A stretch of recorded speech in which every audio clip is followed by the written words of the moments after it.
Ti'n mai, James? Peint bach? Pa blaeth, dwi angen peint. Dwi'n hes ti yn Llundain efo Sara. Mi gaethon ni amser da.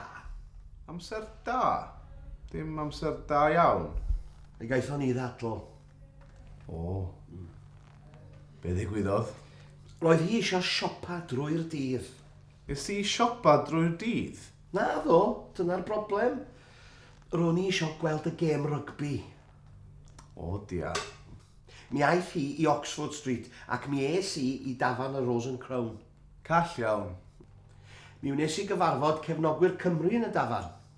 Geithoch chi beint neu ddau yn gwylio'r gêm? O, mi gaethon ni lot o hwyl yn canu a gwylio'r gêm. Dwi'n siŵr.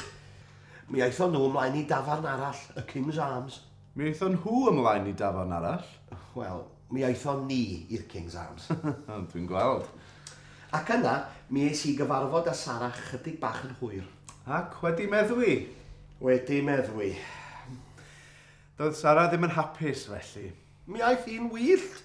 Mi ges i ddarlith am wario gormod, ac mi wariodd hi 200 pint yn y siopau. Genod.